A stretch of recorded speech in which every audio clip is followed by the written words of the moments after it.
네.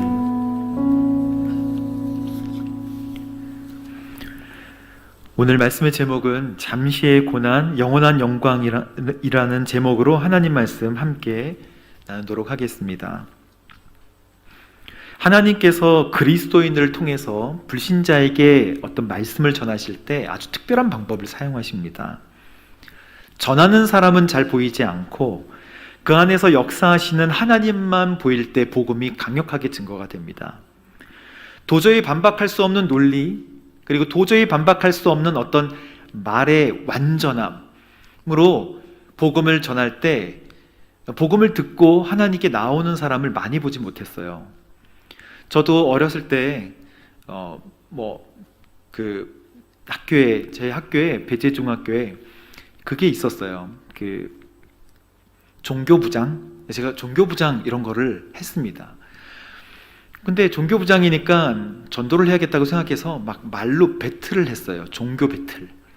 그러면서 예수님이 왜 우리의 구원자가 되시고 왜 우리의 능력이 되시는가 막 했는데 아직도 기억나요. 제가 말로 어떤 불교 대표랑 같이 막 말싸움 배틀을 했어요. 랩을 하듯이 따다다다다다 따다다다다 그런 식으로 배틀했는데 그 배틀을 구경하던 아이들은 많았지만 결국 한 사람도 예수님 믿을 사람은 없어요. 말이나 어떤 완벽한 논리 그걸로 예수님을 받아들이는 사람은 없습니다.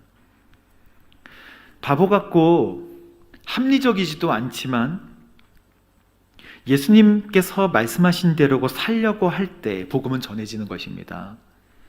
주님의 말씀대로 살려고 아둥바둥 할 때 그게 좀 미련해 보이거나 아둔해 보여도 이렇게 예수님의 능력이 나타나는 거예요.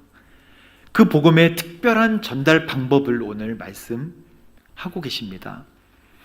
첫 번째는 질그릇이 되면 복음의 능력이 나타난다는 거예요. 우리가 질그릇이 될 때 복음의 능력이 나타납니다. 질그릇에는 엄청난 게 담겨 있는데 뭐가 담겨 있는지 우리 말씀 7절 말씀을 함께 보도록 하겠습니다.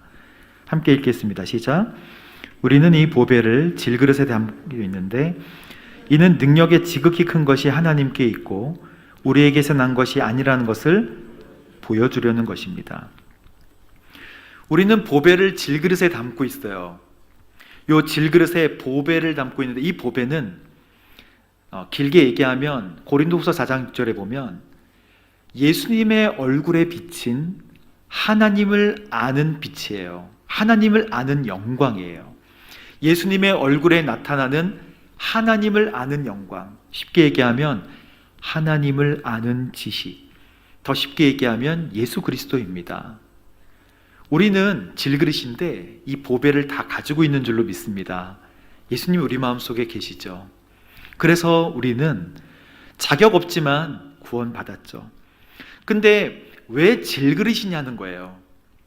이 질그릇은 깨지기 쉽고 금가고 막 사용되는 그릇이에요. 근데 왜 질그릇에 보배를 담았냐면 하나님의 의도가 있어요. 질그릇에 보배를 담은 이유는 모든 지극히 큰 능력, 복음의 능력이 누구에게 있어요? 하나님에게 있다는 것을 보여주기 위해서 질그릇에 보배를 담았습니다.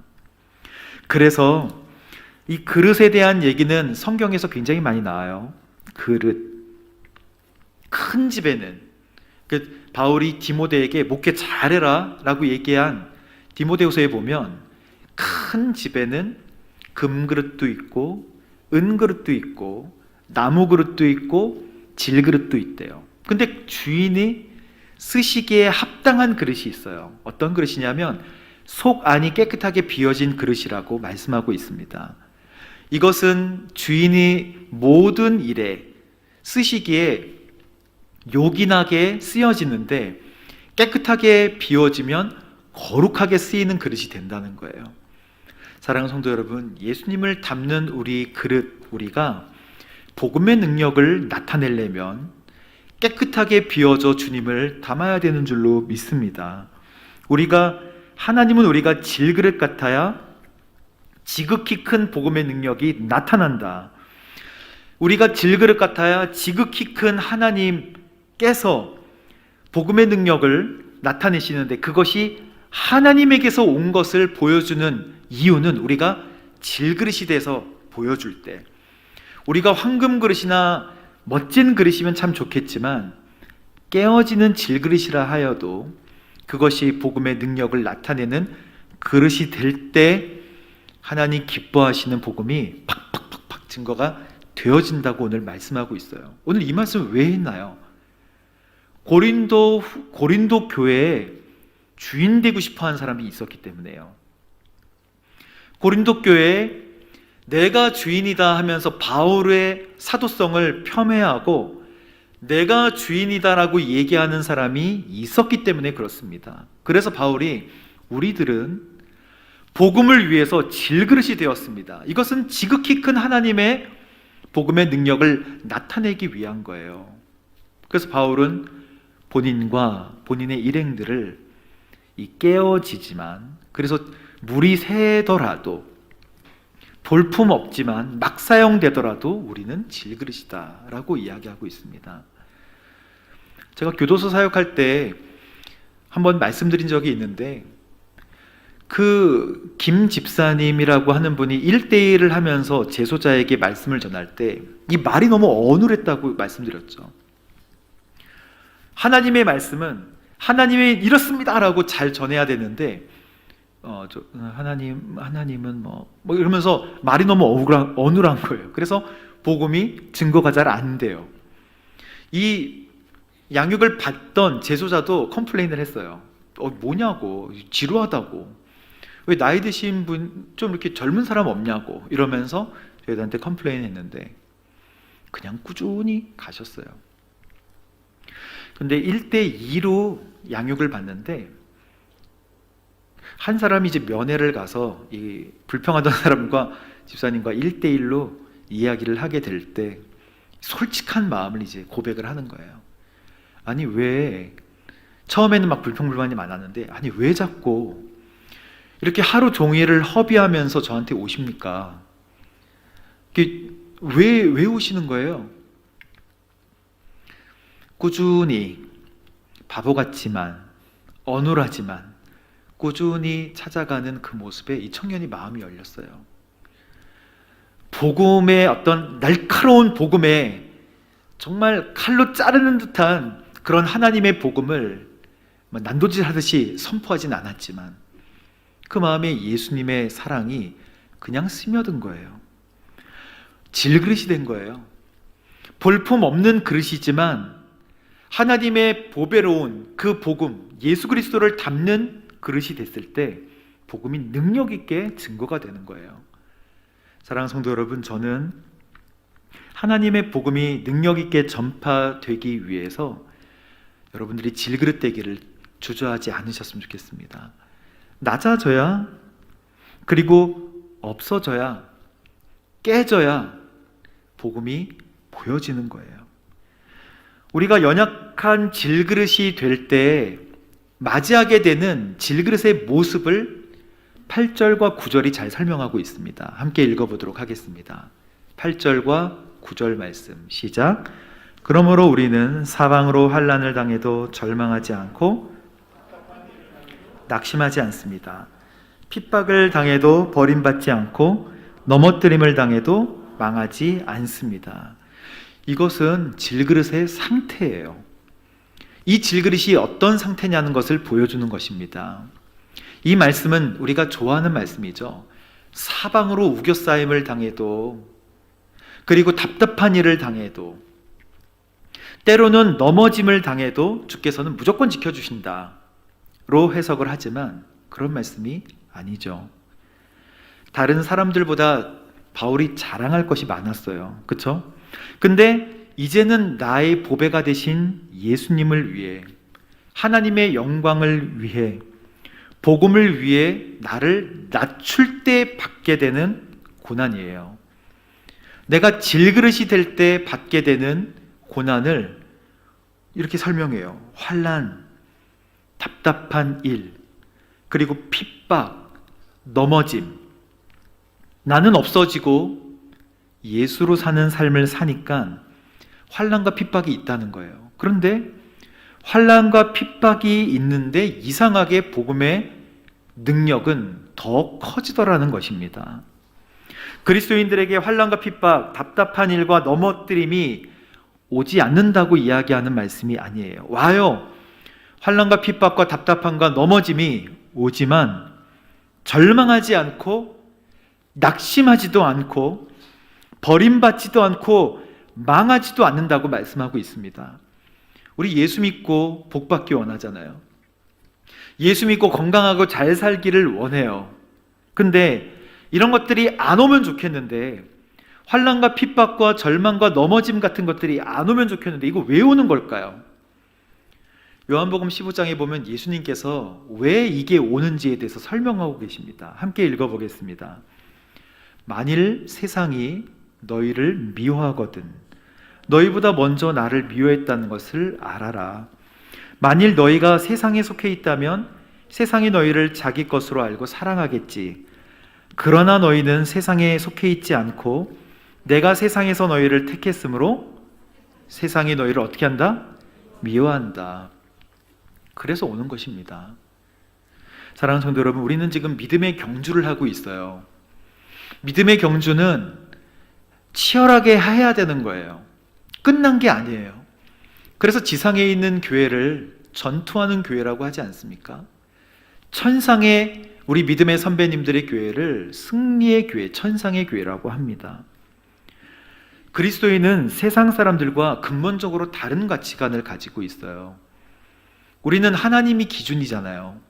세상 사람들은 사람이 기준이기 때문에 많은 사람들이 옳다고 하는 것을 법으로 만들 수밖에 없어요.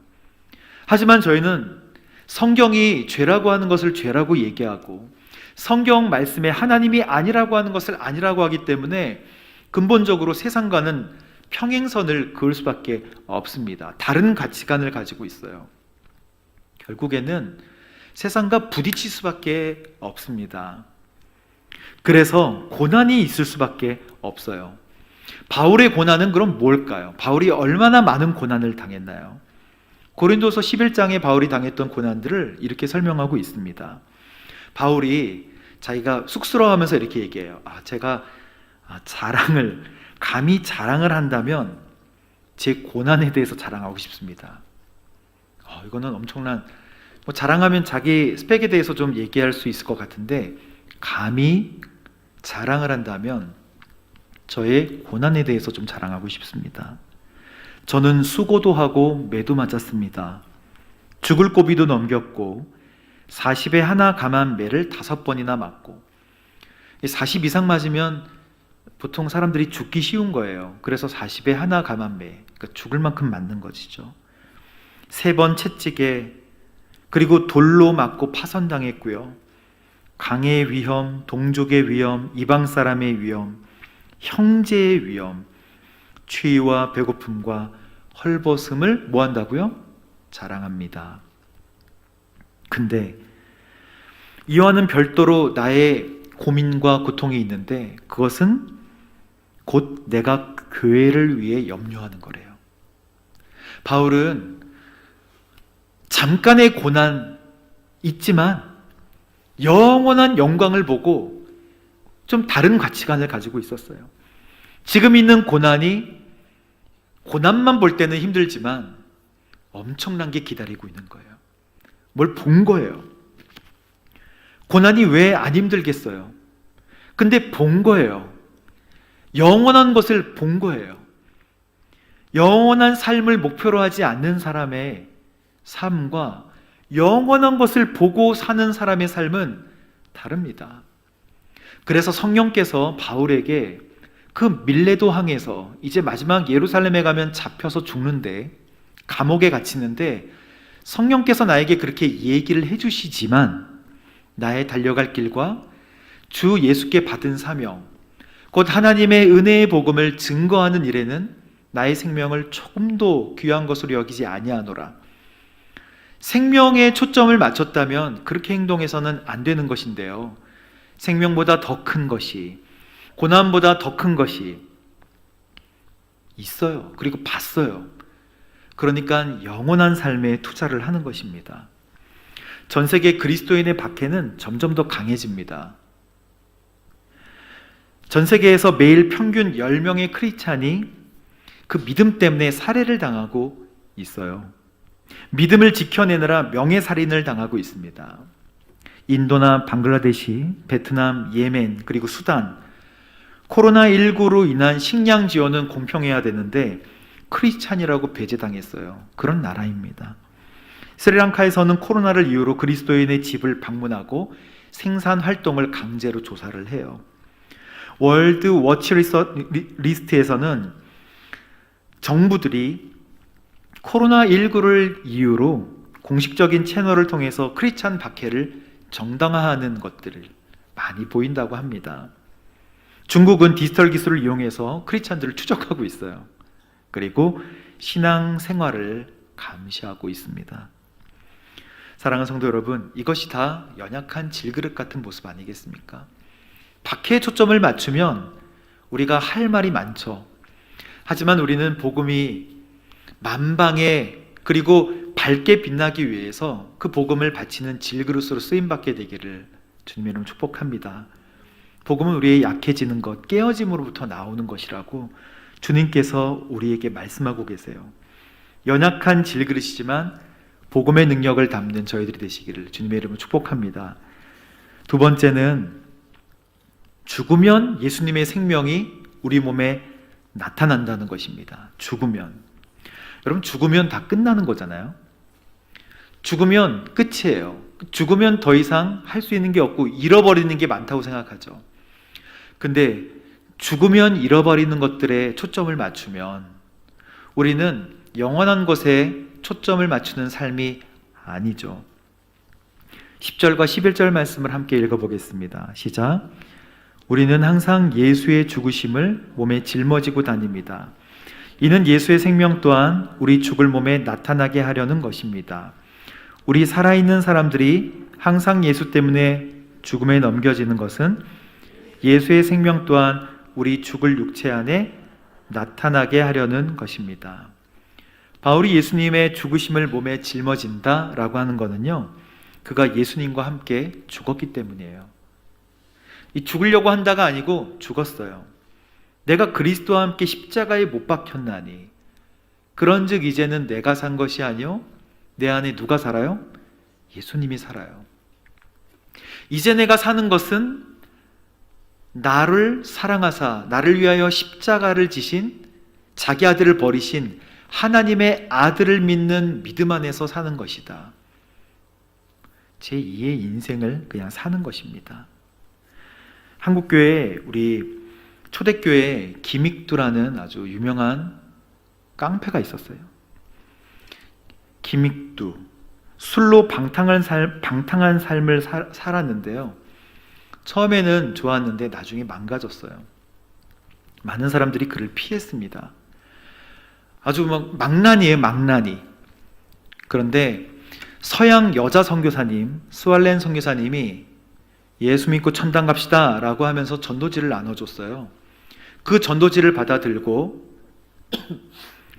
그 보기는커녕 거기다가 코를 풀어서 하고 풀어가지고 구겨가지고 버렸는데 스왈렌 선교사님이 이제 그랬어요. 전도지를 코 풀면 코가 썩습니다. 뭐 이렇게 얘기했나 봐요. 그래서 아이고 막 그러면서 욕하면서 갔는데 집에서 잠을 자다가 그날 밤 잠자다가 진짜 코가 썩는 꿈을 꿨나 봅니다. 그래서 스왈렌 선교사님께 가서 이제 복음을 듣게 되고 자기 어머니와 함께 가족이 1901년 우리 세례를 받습니다. 그래서 개망나니로 불렸던 김익두가 예수 믿고 삶이 변화됐어요. 근데 아무도 그 사실을 믿지 않았어요. 그것 때문에 은혜를 받아가지고 동네방네 예수 믿으쇼!라고 했는데 사람들이 콧방귀도 안 꼈어요. 김익두는 방을 붙였습니다. 김익두 죽다 하고 광고지를 만들어가지고 동네방네에 다 붙여놨어요. 사람들이 김익두가 죽었대. 김익두가 죽었대. 만세! 그러면서 사람들이 기뻐했는데 어느 날 시장에 김익두가 나타난 거예요. 김익두가 탁 나타나니까 사람들이 또 해코지를 할까봐 이 해코지는 표준어가 아닌 것 같은, 죄송합니다. 또 뭐라 그럴까봐, 또 횡패를 부릴까봐 사람들이, 근데 김익도한테 평소에 심하게 당했던 어떤 한 사람이, 저 사람이 정말 예수님 믿는 사람인가를 실험해 보기 위해서 이 구정물을 갖다가, 김익도가 올 때 구정물을 갖다가 확 뿌렸대요. 김익도가 그거를 확 맞더니 한 얘기가 되게 재밌어요. 뭐라고 얘기했냐면, 그 구정물을 다 뒤집어 쓰고, 예수는 내가 믿었는데 복은 너가 받았구나, 이렇게 얘기합니다. 예수는 내가 믿었는데 복은 너가 받았구나. 만약 김익두가 살았다면 당신은 죽었습니다, 이렇게 얘기한 거예요. 그러니까 내가 살아있었으면 당신은 죽었다. 그러나 내가 예수를 믿고 변화됐다. 예수를 믿고 난 죽었다. 이거잖아요. 예수 믿고 죽었다. 776회의 집회를 가집니다. 그리고 28,000번의 설교를 해요. 그가 전한 복음으로, 이 김익두 목사님이 전한 복음으로 200여 명이 목사로 헌신하게 됩니다. 우리의 낮아짐을 통해서 복음의 빛이 드러나게 되는 거예요. 근데 그거는요, 죽을 때 드러난대요. 어떻게 죽습니까? 예수님의 죽으심을 항상 짊어지래요. 여러분, 무엇인가를 짊어지는 거는 힘들잖아요. 핸디한 게 좋아요. 근데 손에 있는 것도 불편해요. 왜냐하면 우리는 그냥 웨어러블, 오히려 몸에 그냥 차고 간편하게 있는 것 좋아하지, 뭐를 들고 다니는 거는 굉장히 불편합니다. 근데 우리는 항상 예수의 죽으심을 몸에 짊어지고 다닙니다 라고 하는 것은 무슨 뜻일까요? 불편하게 산다는 거예요. 무언가를 짊어진다는 것은 신경 쓰입니다. 제가 이만한 보따리를 가지고 있을 때 어디 간다 그러면 이 보따리부터 생각할 거예요. 그리고 뭘 해야 된다 그러면 보따리부터 생각합니다. 이걸 도대체 어디다 내려놓고 어떻게 해야 하는가. 이 보따리 불편하지만 언제나 인식해야 되고 힘이 드는 삶이에요. 근데 이것이 그리스도인의 정상적인 삶이라는 거예요. 이게 예수를 이렇게 짊어지고 사는 것이 정상적인 삶이라는 거예요. 항상 기억해야 된다고 주님께서 말씀하고 계십니다. 왜냐하면 예수의 생명이 우리의 죽을 몸에 나타나기 때문에. 이거 고난주간에만 무겁게 지고, 고난주간에만 휴대폰을 안 보고, 고난주간에만 TV를 절제하고, 고난주간에만 맛있는 거 안 먹는 그런 절제함이 아니라는 거예요. 여러분, 그런 사람이 있다면 진짜 질그릇 같은 삶 아니겠습니까?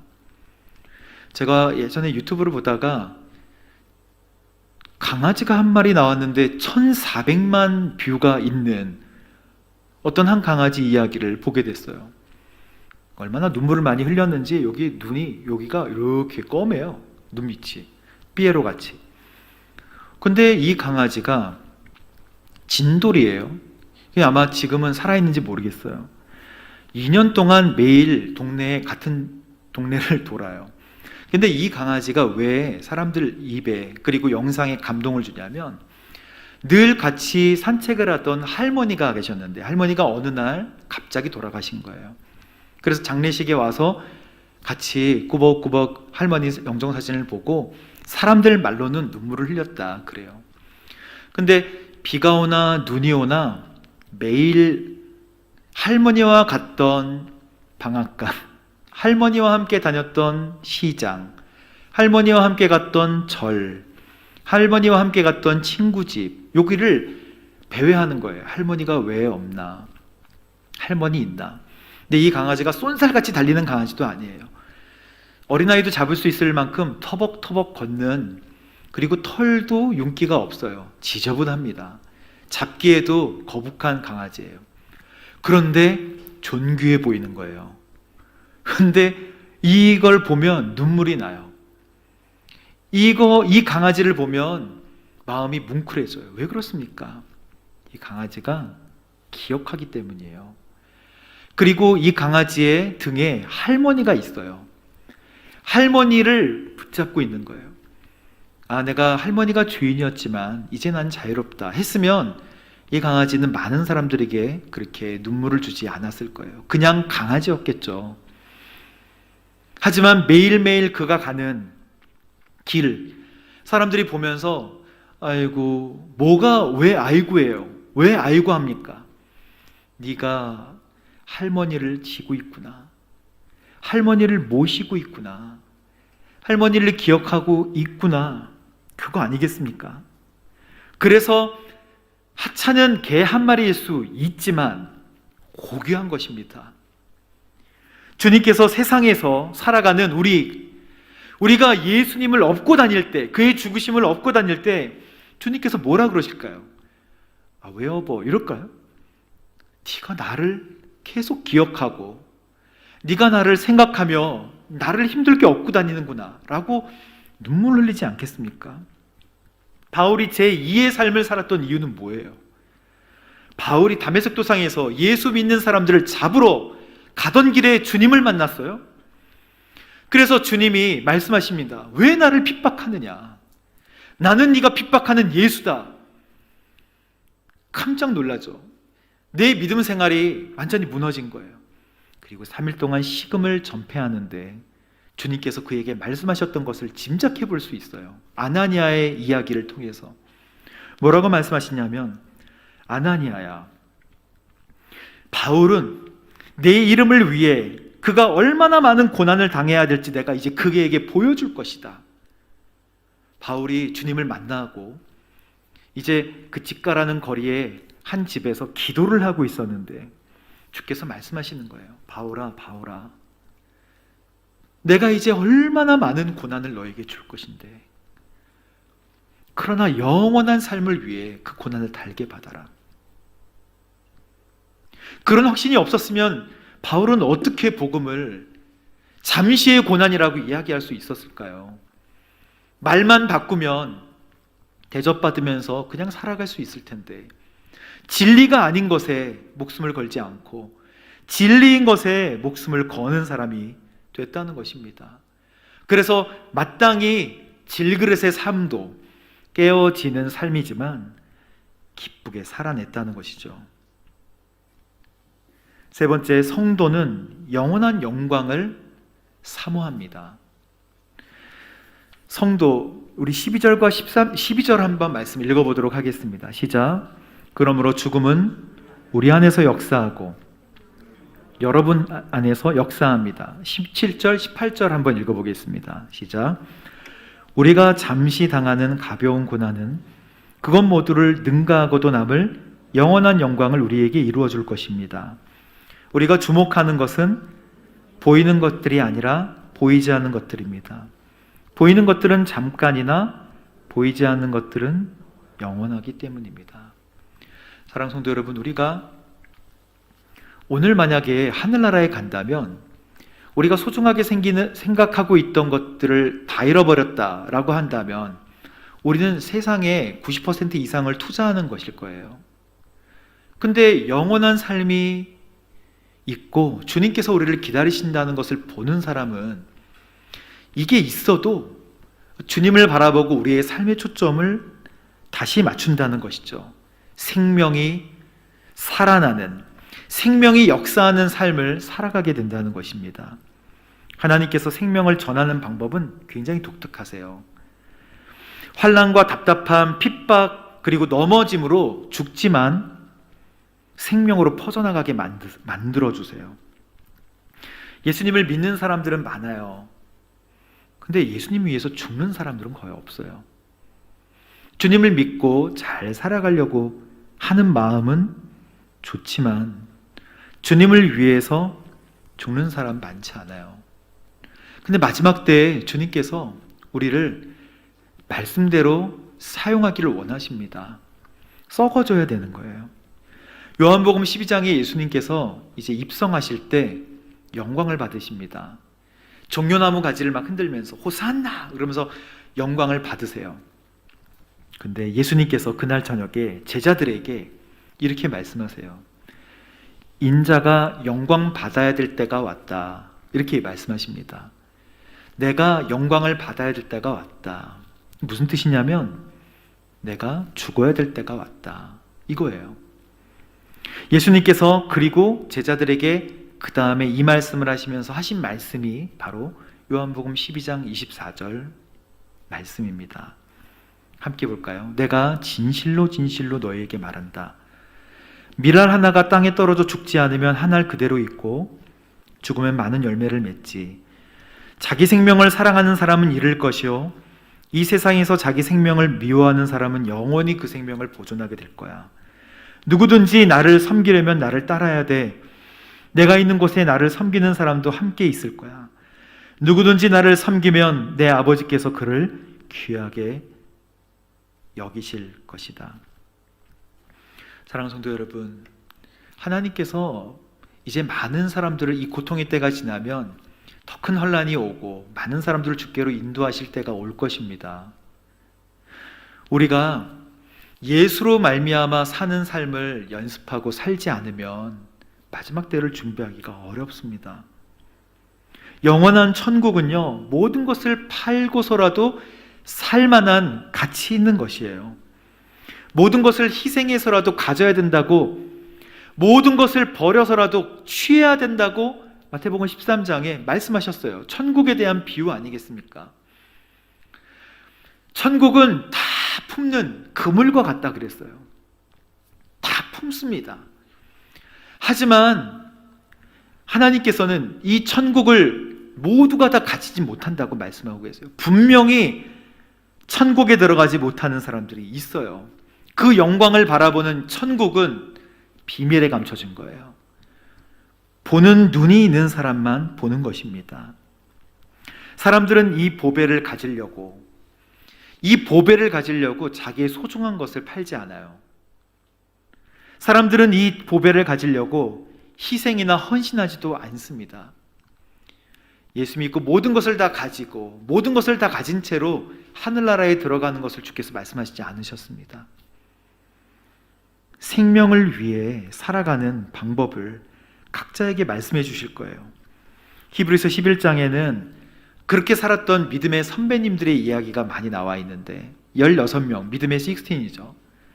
근데 여기에 선배님들은 오직 믿음으로 영원한 것을 얻었대요. 믿음으로. 그래서 1절에 믿음은 바라는 것들의 실상이고 보지 못하는 것들의 증거다라고 이야기하고 있는데 이게 구체적으로 무슨 뜻일까요? 쉽게 얘기하면 믿음의 선배님들은 영원한 것을 봤지만 보이지도 않는 것을 그냥 믿은 거예요. 그리고 그의 삶은 찬란하지 않았어요. 여기 말씀에 읽어보면 믿음의 선배님들은 화려할 때가 있었어요. 아브라함, 에녹, 노아, 사랑, 이삭, 야곱, 요셉 등등등 나라를 정복하기도 하고 사자의 입을 막기도 했어요. 용맹한 사람들이 되기도 했고요. 근데 어떤 선배들은 돌에 맞았어요. 어떤 선배들은 톱질을 당했다고 나와 있습니다. 히브리서 11장 뒷부분에 칼로 죽임을 당했다고도 했습니다. 근데 왜 이 고난에도 믿음을 지켰을까요? 말 한마디만 하면 살아날 수 있었을 텐데 왜 믿음을 지켰을까요? 저에게 정말 은혜가 되는 이 말씀은 표시가 돼 있어요. 바로 세상은 그들에게 가치가 없었기 때문입니다 라고 적혀 있습니다. 세상이 왜 가치가 없겠어요? 가치 있죠. 그러나 세상보다 더 큰 가치를 본 사람들이 눈에 보이진 않지만 영원한 것을 본 사람들이에요. 그게 바로 믿음의 선배들이에요. 모두 믿음으로 증거를 받았대요. 하지만 받지는 못했어요. 그렇게 쓰여 있습니다. 증거를 받았지만 받지는 못했어요. 그러니까 이 세상에서 예수님을 믿고 아브라함도 그랬어요. 거대한 자손을 주실 거라고 했지만 그가 본 것은 아들뿐이었어요. 하지만 하나님은 이루십니다. 우리가 추구하는 소중한 가치들은 다 죽음으로 거의 대부분 사라져요. 잠시 당하는 고난은 그것 모두를 능가하고도 남을 영원한 영광을 우리에게 선물해 주실 것입니다. 보이는 것에, 보이는 삶에 집중하지 말고 사랑하는 성도 여러분, 영원한 것을 붙들게 되기를 주님의 이름으로 축복합니다. 마지막 결론입니다. 질그릇이 되어서 예수님 피 묻은 십자가를 전하고 환난과 답답함과 핍박과 넘어짐으로 복음의 능력이 나타날 것을 믿으시고요.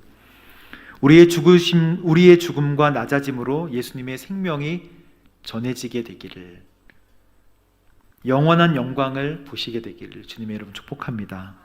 기도하겠습니다. 하나님 아버지, 예수님을 질그릇된 우리가 닮기 원합니다.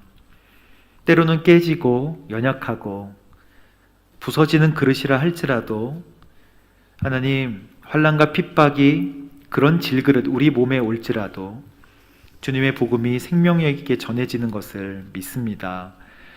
주님의 영광이 우리 몸에, 우리 가운데 나타날 수 있도록 도와주시고 예수님의 죽으심을 늘 짊어지고 사는, 기억하며 사는 거룩한 저희들 되게 하여 주옵소서. 예수님의 이름으로 기도합니다. 아멘.